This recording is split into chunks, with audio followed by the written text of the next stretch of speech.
Humans must work for their needs. Humans have always worked for their needs. We have hunted, gathered, farmed, and done whatever was needed by working for ourselves and with our community to survive. When elders were no longer able to work, they taught.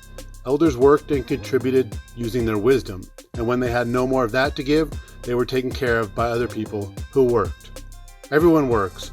We have a whole planet of workers. In the animal kingdom, everyone works.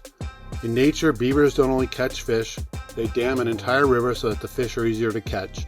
Bees build complex hives, birds build nests, and spiders build webs.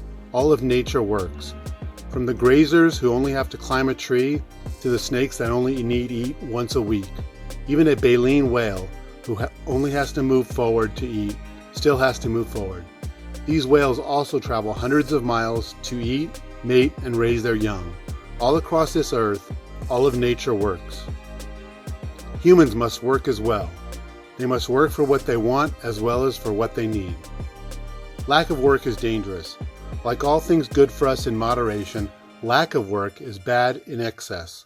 Lack of work, or sloth, makes the list of 7 deadly sins. Just like other dangers, lack of work can become addictive and debilitating. And like other addictions, lack of work is not only debilitating to ourselves, but also debilitating to those around us. Individuals must contribute in some way to their society and community.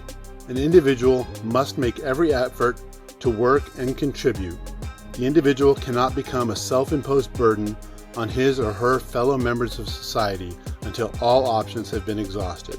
We must be kind in giving, but never so much so that we enable sloth. For example, if, because of hardship, you are staying at someone else's home, it is your responsibility to provide a service in exchange. Keep the house clean or cook the meals. If you are asking for money or help of any kind, offer a trade. Wash some windows, give advice, sweep some floors. Lack of work causes muscles to atrophy and lose their strength and usefulness. Equally, mental sloth causes the mind to lose strength and usefulness. The mind must work too. We know that giving retirees a sense of usefulness and purpose prolongs not just quality of life, but life itself. Work exercises the mind and the body and fends off mental and physical disease. Work is good. Work keeps us alive. Work gives us our dreams. Work feeds us. Work keeps the mind active. He who doesn't work, neither shall he eat. The freedom to stagnate creates a prison which, in essence, eliminates freedom.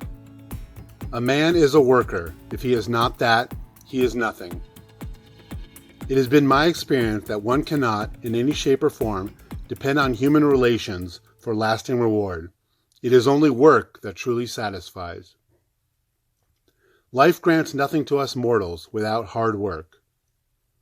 A human being must have occupation if he or she is not to become a nuisance to the world. Get happiness out of your work, or you may never know what happiness is.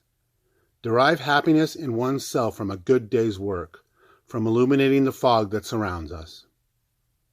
God gives every bird its food, but he does not throw it into the nest. Man is so made that he can only find relaxation from one kind of labor by taking up another. The world is filled with willing people, some willing to work, the rest willing to let them.